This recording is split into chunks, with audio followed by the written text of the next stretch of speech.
Hi, everybody. Okay.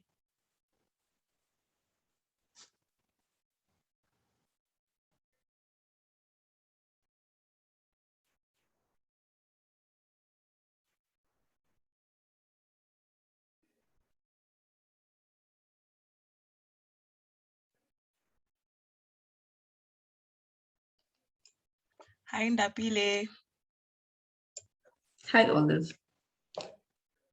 Nina, you're going to let us know whenever you're ready so that we start, I guess.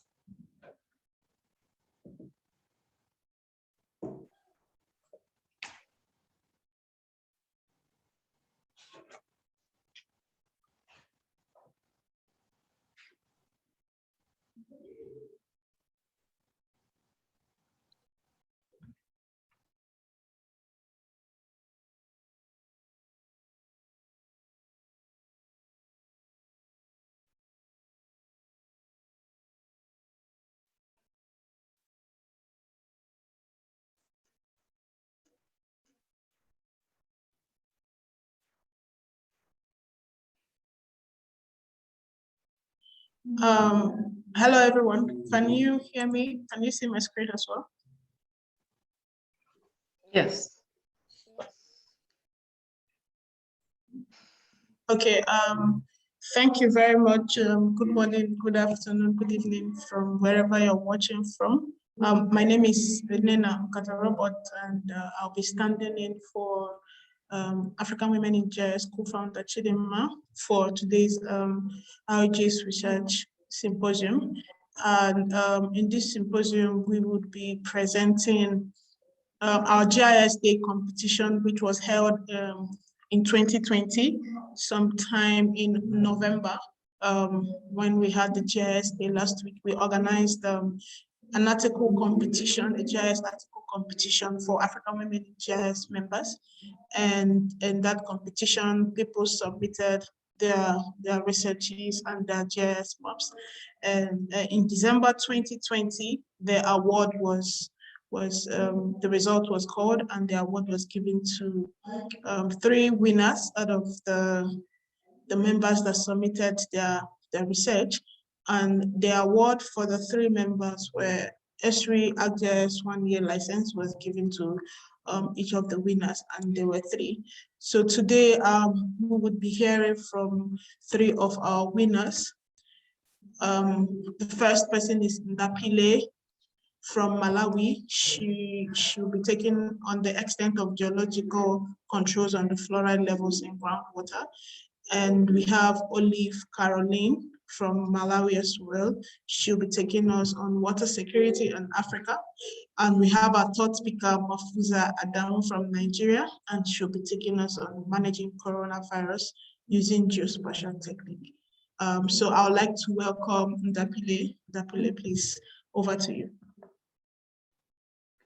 Thank you.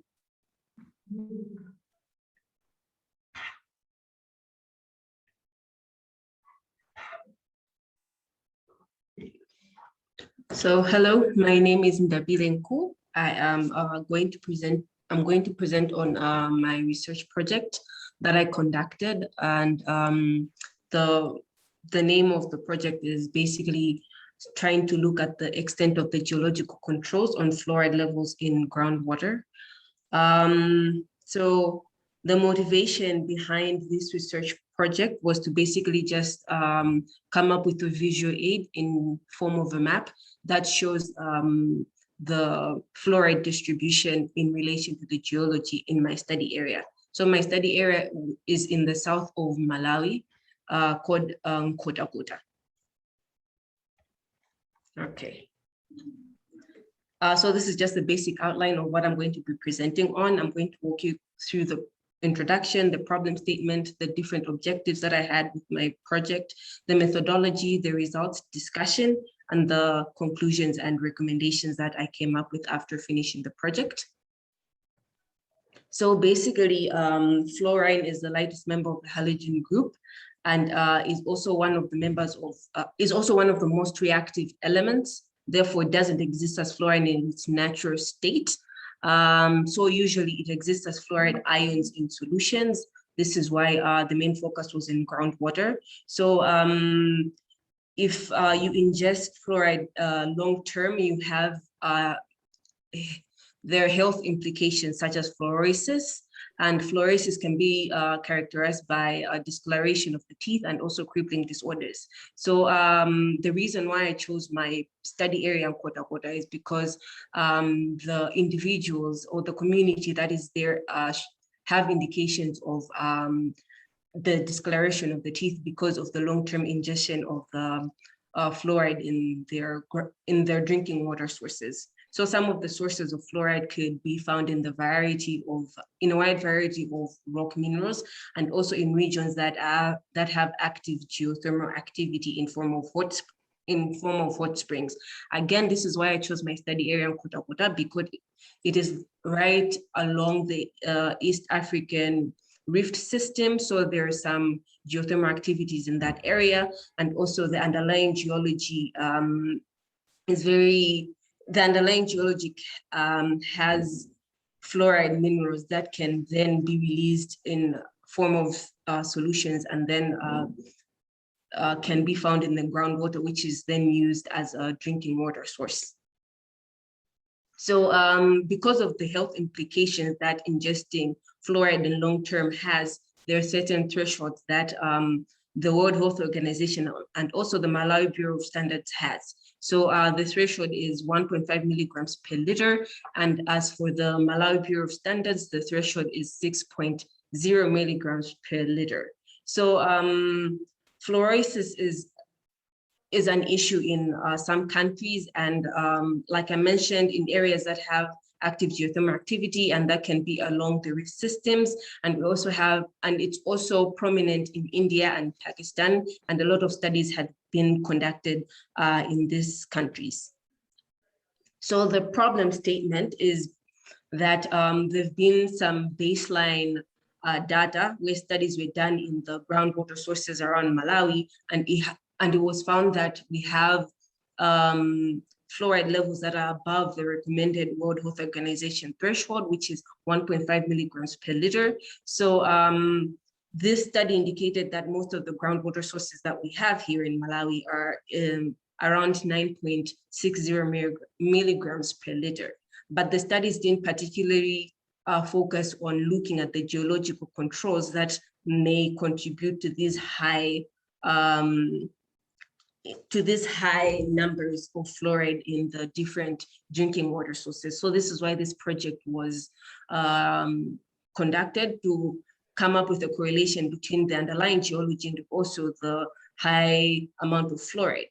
And this can be done by looking at different maps and overlaying them to see the correlation. So maybe there'll be an area that has a prominent geological, underlying geology.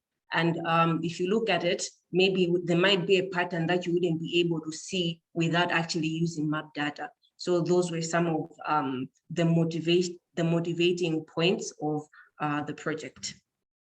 So the main objective, like I've mentioned, is to investigate the influence of geology and the structural controls in the concentration of fluoride in groundwater sources. And the specific ones were to also analyze the relationship between fluoride levels and the geology and other chemical parameters in the area, and to produce a fluoride concentration map.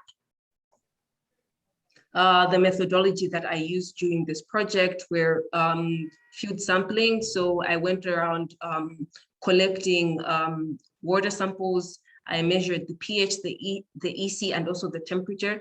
And I also collected the coordinate points using GPS device so that I take this information and I input it into my GIS software. And I further went to do a laboratory analysis of the water that I collected. And these are some of the methods that I use to sort of analyze some of the chemical parameters that I was looking for. The results indicated that there were 4 areas in my study area that were above the recommended World Health Organization threshold, but all of them were below the Malawi Bureau of Standards threshold. And most of these areas, as you will see later on, were areas that were either along faults or they were underlain by a particular geology. So this is just a map that's showing my study area. So this is a geological map. Most of the permanent geology that was there was the basement complex, which consists of the biotite gneiss, and we also have the buff pink and pale brown sandy soils, which is the brown color that you're able to see. And since it's along the lake, we also have alluvia that you're also able to appreciate when you look at the map. The black points that you're seeing on the map are the GPS coordinate points that I took and uploaded onto my GIS software. And yes, I think that's pretty much it on this slide. So the results showed a positive correlation between pH and fluoride concentration, whereas the rest of the parameters that I measured either had a negative or no correlation at all. And one of the objectives, like I mentioned, was to create a fluoride spatial variation map so that there's a visual aid of the information that was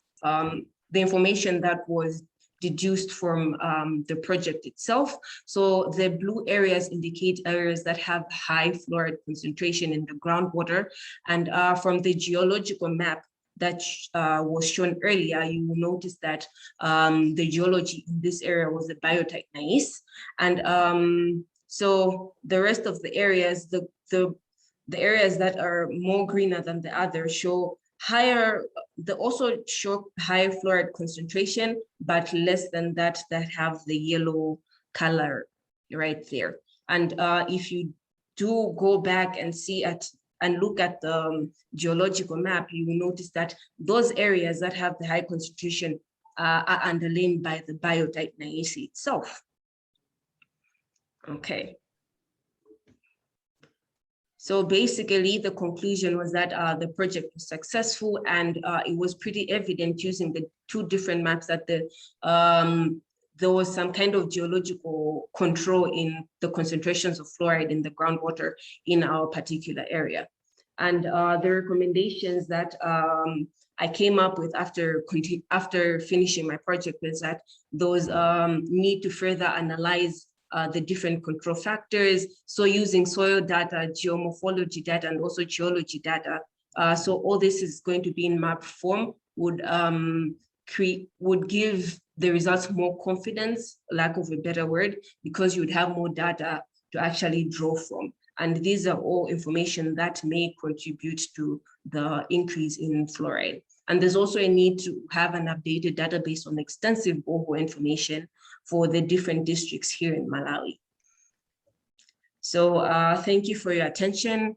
Again, I'm just going to draw towards the fact that maps give you, they give you a perspective that you wouldn't be able to have if you didn't have these visuals put together. So that's why one of the main objectives was also to create a visual aid of the map to sort of show and also communicate in a much simpler way to the different stakeholders that can actually come back and say that, okay, so maybe we should stop drilling boreholes in this area because according to the map, there's high fluoride concentration. Thank you very much for your attention. Yes, thank you very much, Ndapile. That was a wonderful presentation.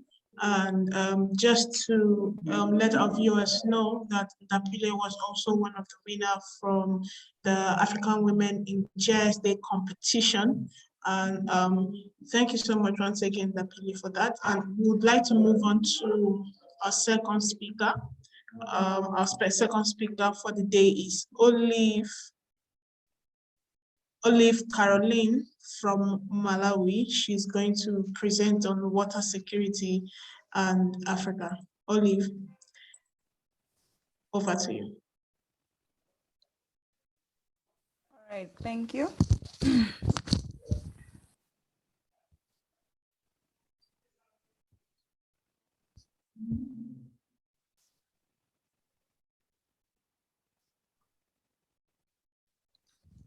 Hi, I hope we can all see the screen. Yes, we can. Can you use the slideshow menu so we can see it clearly?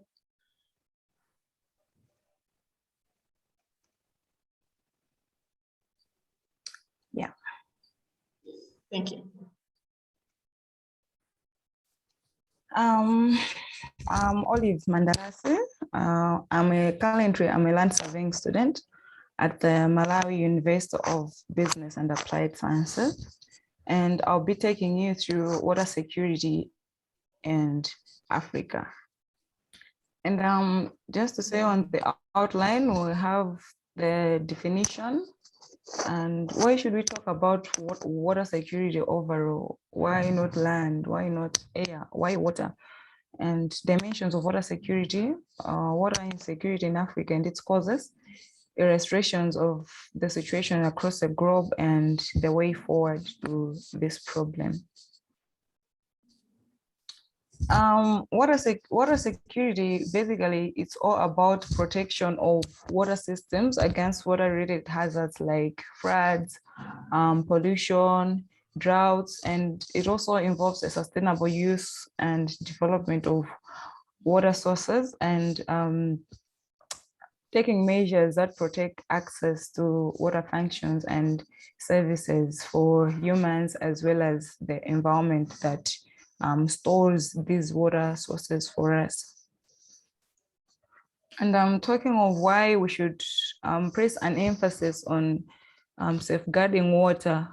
One of the reasons is that it is enveloped in the SDGs, and it is a goal number 6, which talks about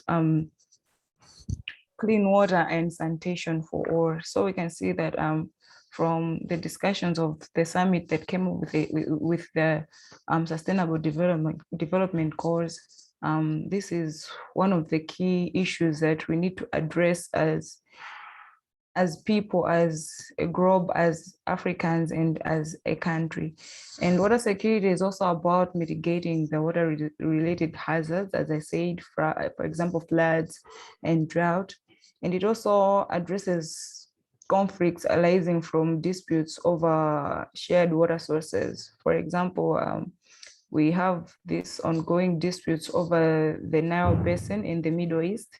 These are the kind of issues that water security aims at addressing, and it also resolves tensions among various stakeholders who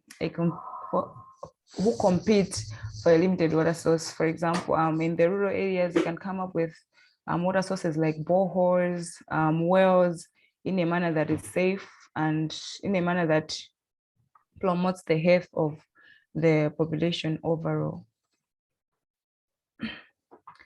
Water security has quite a number of categories. We have the economic aspect, the social aspect, and the environmental aspect, whereby the economic aspect aims at increasing productivity and conservation in all sectors that use this water. For example, the electricity department in countries where they use water for electricity. Water security aims at checking that is the water that is being used in these sectors, is it being used efficiently? Is it coming up with the correct GDP that it should, or what can we do about the output that is coming out of this use of water? And the social aspect aims at ensuring equitable access to water services via policies and legal frameworks, in a sense that countries aim at coming up with policies that ensures that even at the grassroots level, people should have an access to water. And the environmental aspect aims at managing water as part of the green economy. Thus, promoting a friendly economy that promotes health and the well-being of people.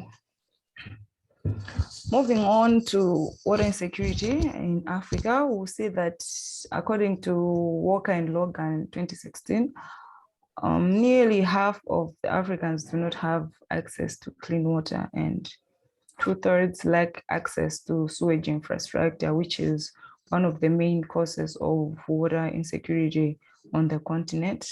And in 2006, 22 to 34% of the sub-Saharan population had access to clean water, which we can see that this is a small population compared to the overall population of the people that are on the African continent.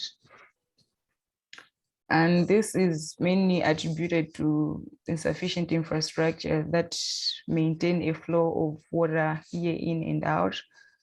For example, water recycle plants.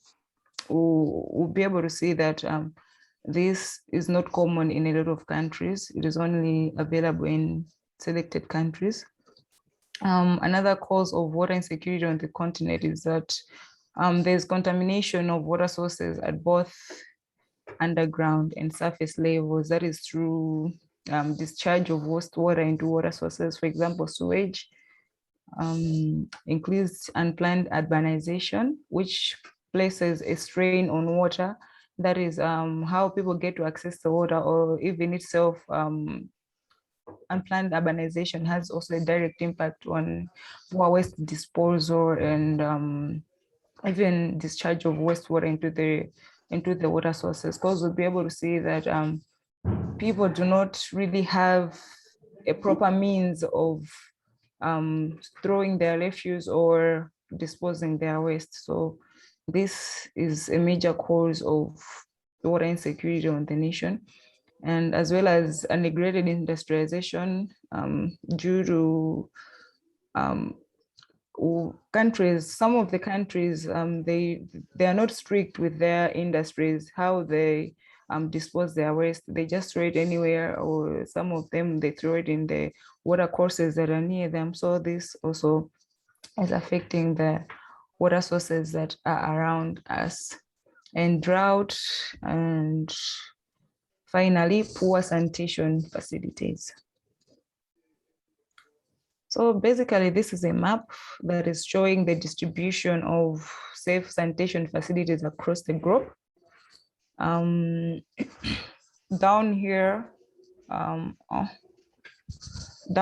we have a gradient of the concentration according to percentages of the nations that have an access to safe sanitation facilities. So we'll be able to see that here in Africa, it's pretty much white and gray, which is from 0 to around 20%, 30%.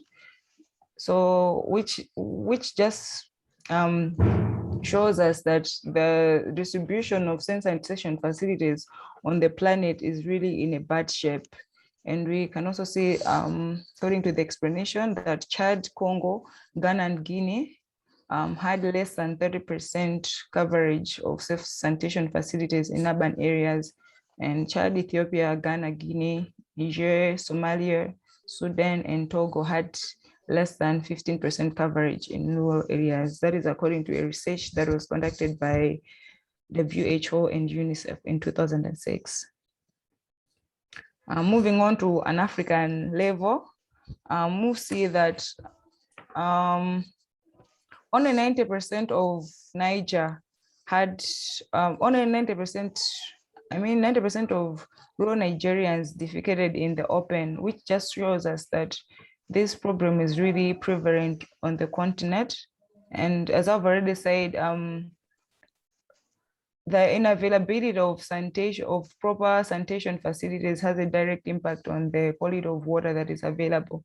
And also see that in Nigeria, 32, the access to piped water in urban area declined from 32 to 7% from 1990 to 2015.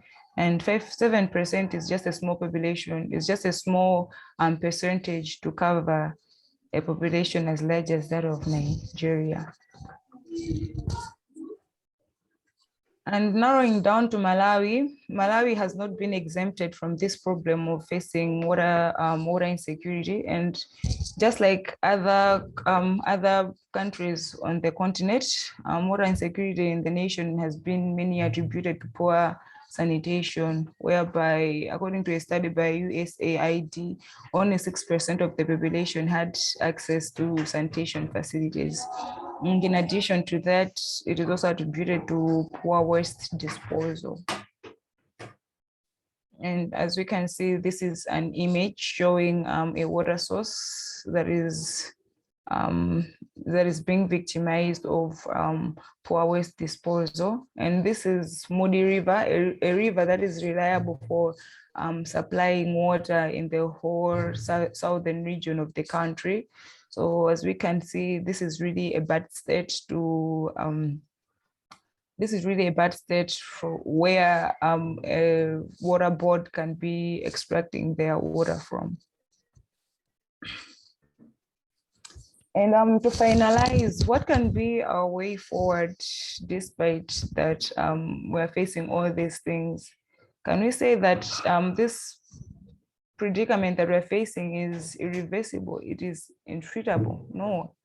There are quite a number of solutions that we can be able to adopt in order to deal with this problem that we're facing at hand.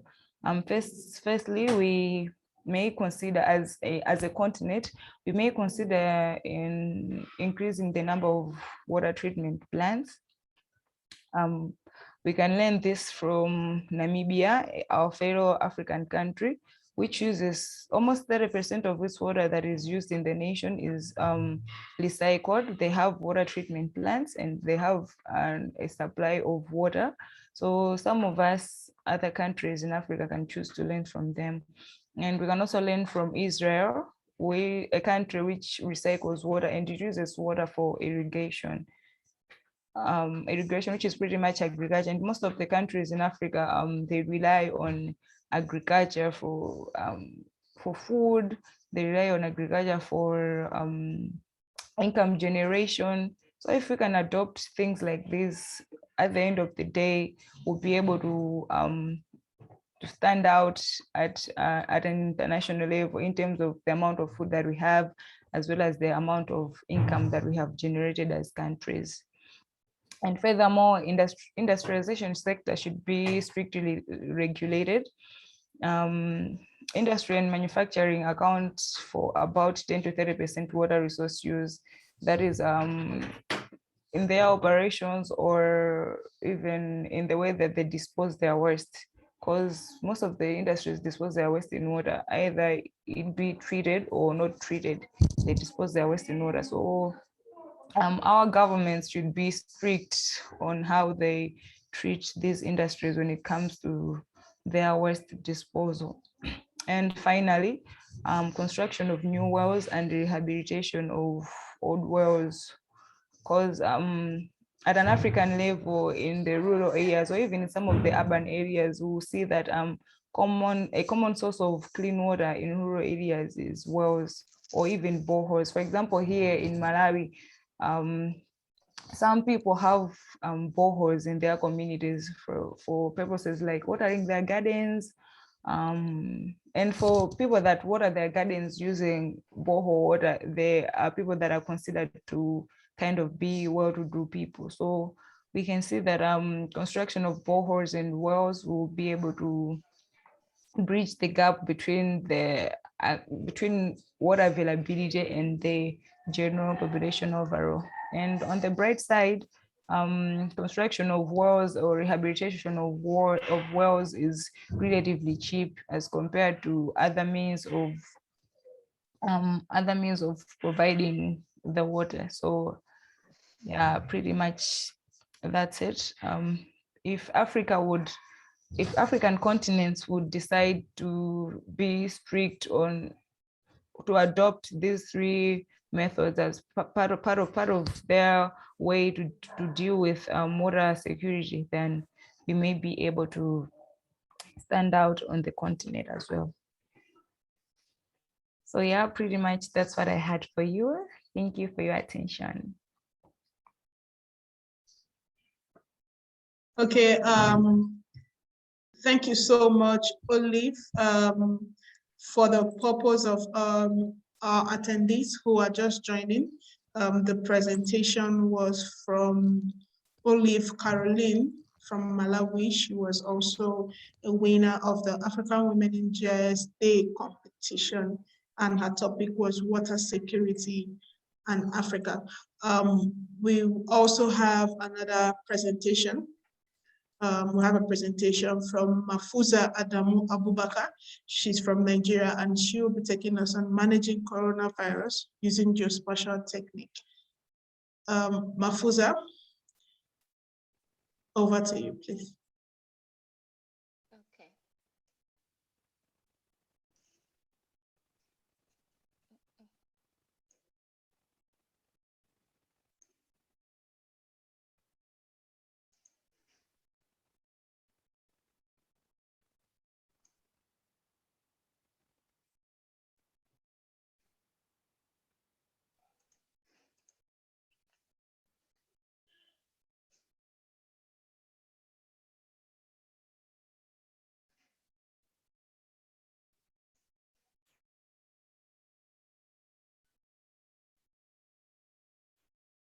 Good afternoon, everyone. Sorry for the delays.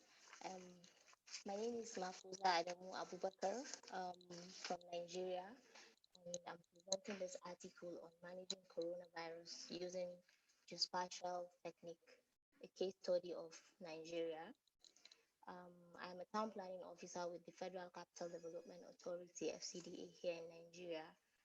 And this article is going to highlight the effects of COVID-19 on Nigeria's socio-economic well-being. COVID-19 spread across the country using GIS from the 30th of April 2020 to 30th of November 2021. Then the update progress report from measures being taken to curtail the spread, the Nigerian health sector preparedness to handle pandemic, and then the town planner's role in the COVID era with some recommendations.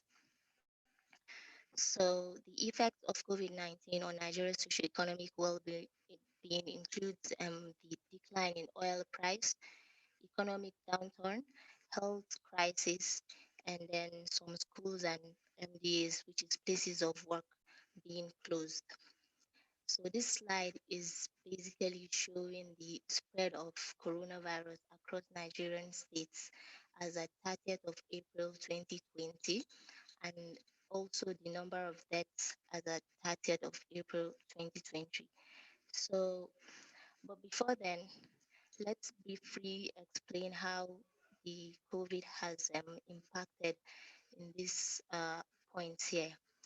The COVID-19 epidemic had a huge impact on the Nigeria's oil price, which led to the continual reduced daily crude oil production, and the prices per barrel in January 2019 used to be about $57, but as at April 2020, it had dropped drastically by $15.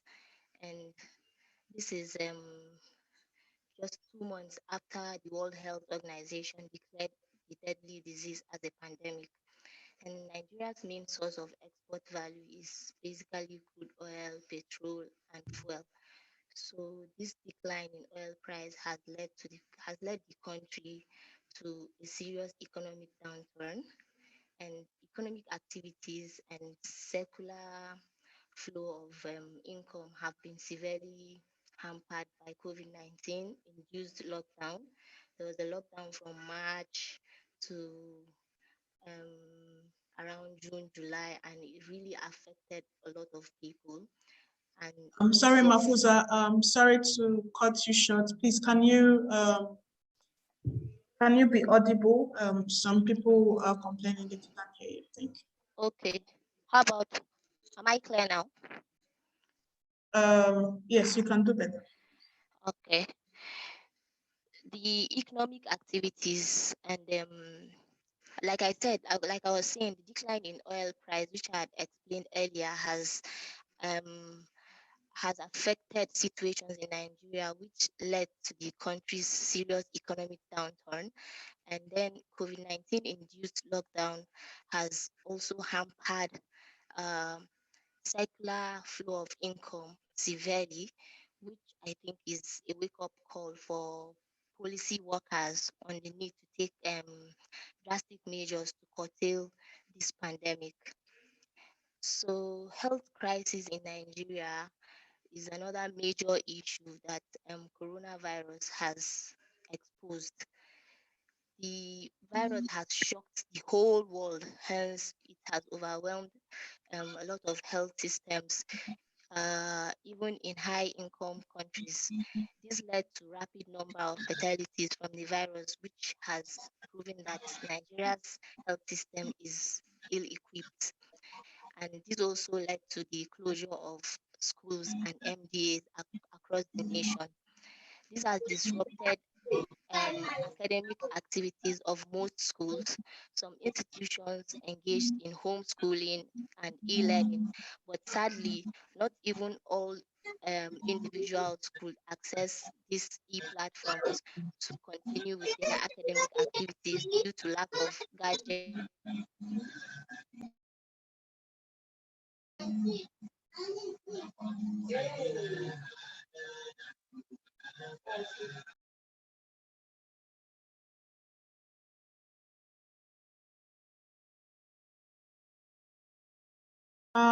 Sorry, Mafuza, I think you just muted your mic. Can you just unmute?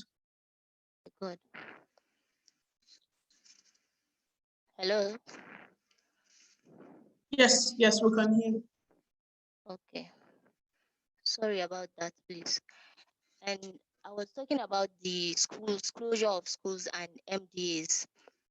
The COVID-19 has really disrupted the academic year of most schools and institutions, and a lot of organizations that were undergoing scholarship screenings and documentation processes for newly employed staff had to cancel or reschedule exam dates and postings in order to prevent the virus from spreading further.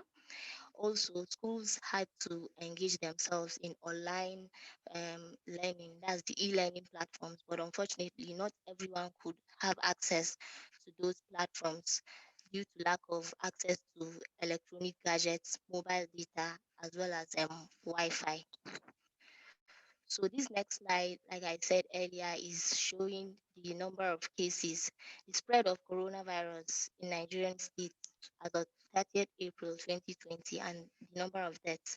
COVID-19 has spread across the country, and the outbreak has escalated rapidly across Nigeria. So this article used GIS, leveraged the use of GIS to visualize the geographical spread of COVID from the month of April to November 2020. And this data was acquired from the Nigerian Center for Disease Control. So figure 1 here is showing the spread in April 2020.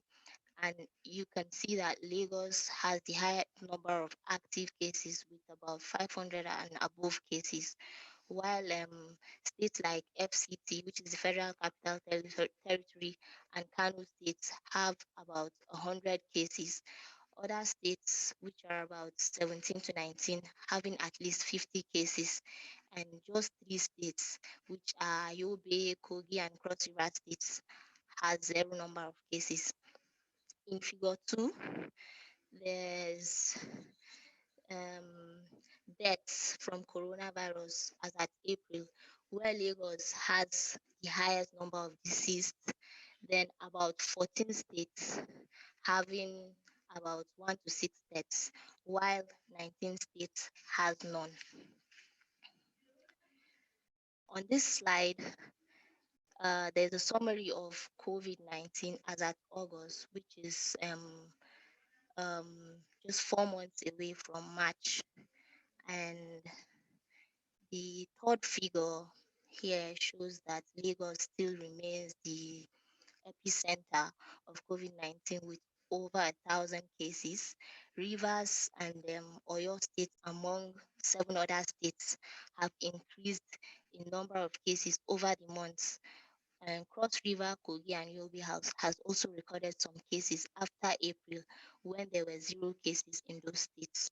Then figure 4 shows that 4 months away um, from March, Lagos has registered 181 more deaths in addition to the previous 21 in the month of April, and states that had 1 to 6 registered deaths recorded at least 15 more deaths, and state with no deaths has recorded at least 5 or more deaths in the month of August 2020.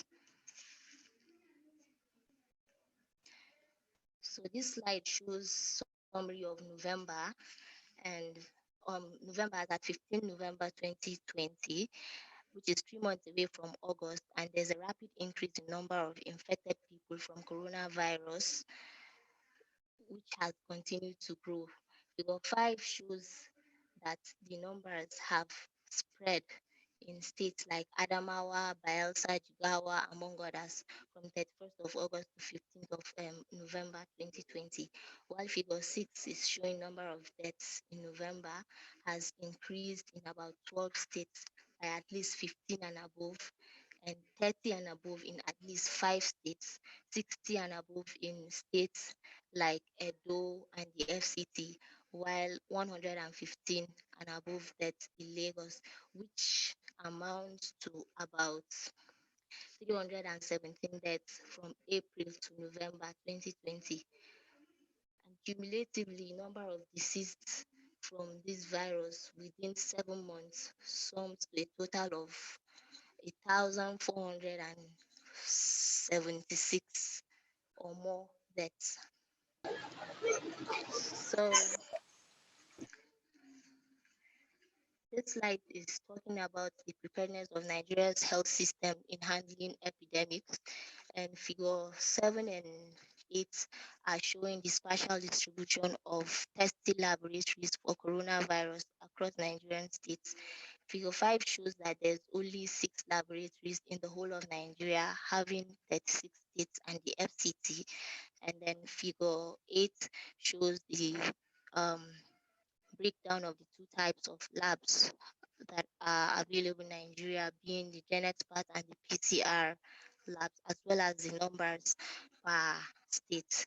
So the Nigeria's health sector, since the index case was confirmed in February 2020, has really experienced a lot of shock, and the virus was slow in the first few weeks, but it escalated to thousands within a period of 7 months.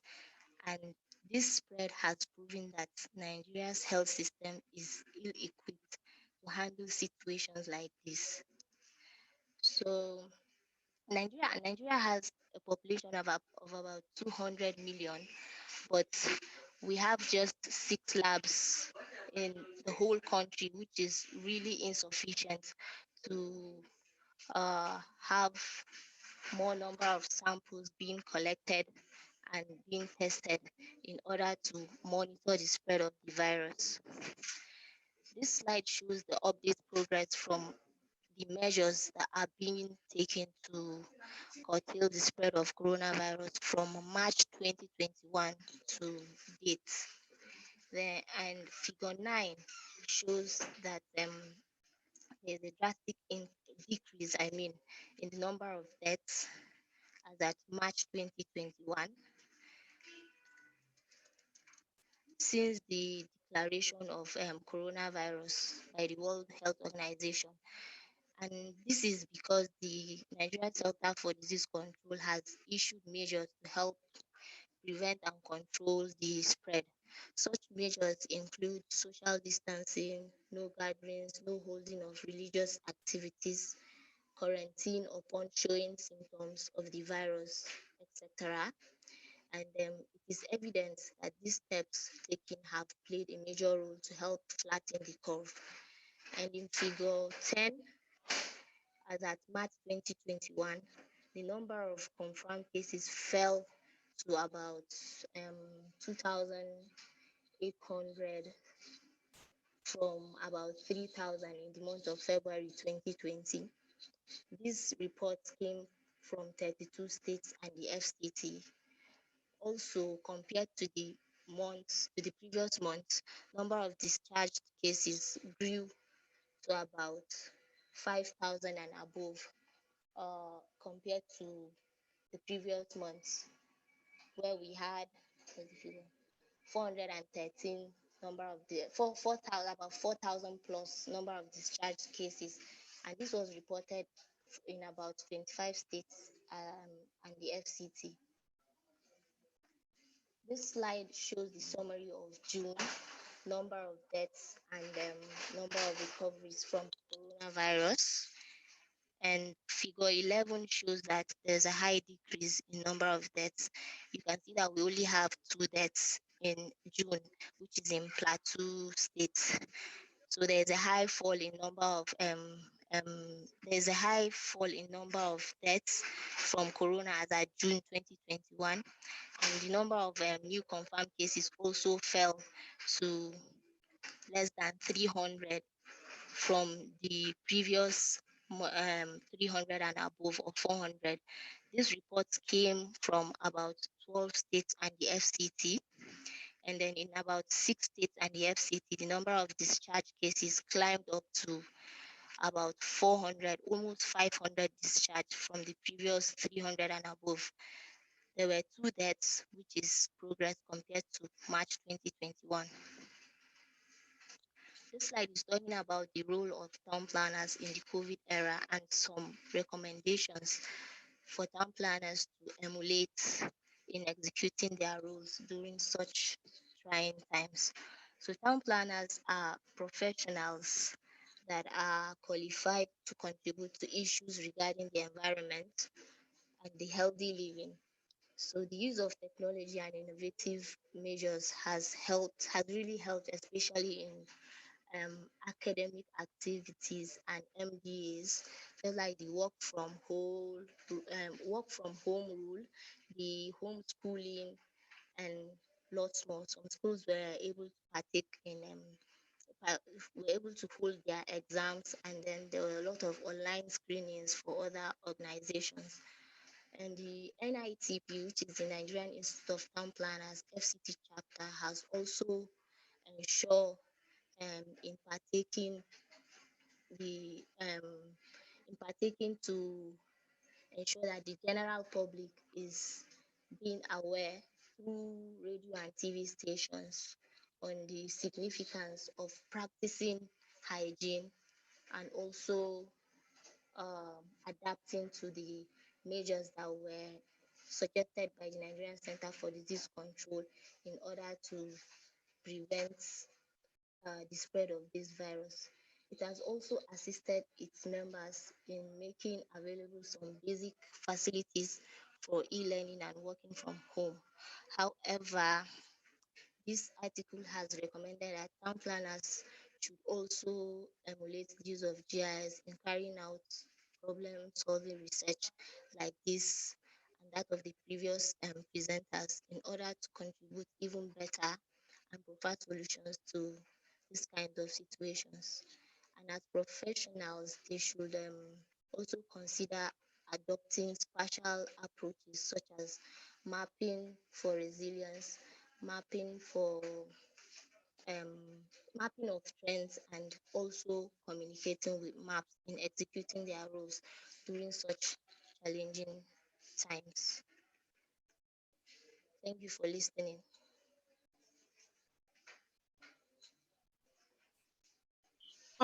Thank you so much. That was Mafuza Adamu Abubakar.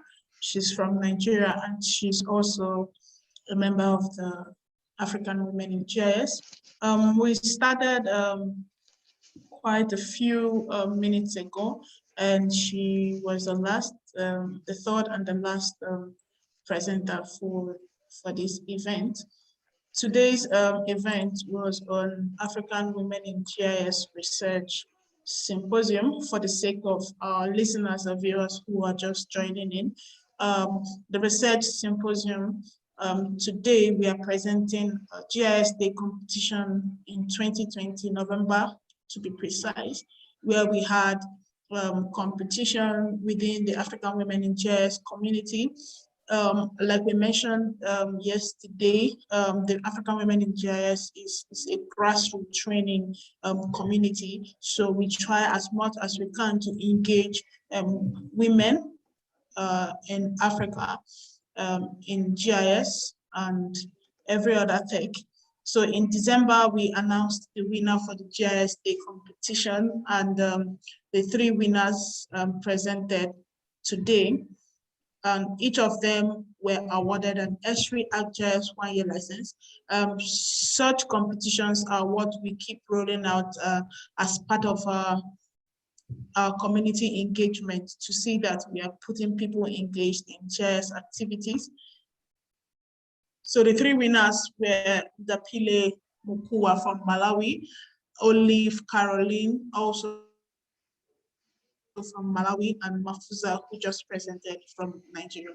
So the 3 of them won the GIS Day competition for African women in GIS, and we have presented today their research and what they used in participating in the competition. So I don't know if there is any question from the panelists or a question from our viewers before we call it a day.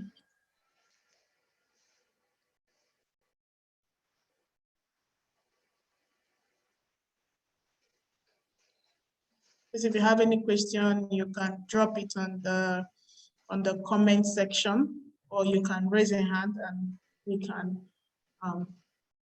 grant you audience.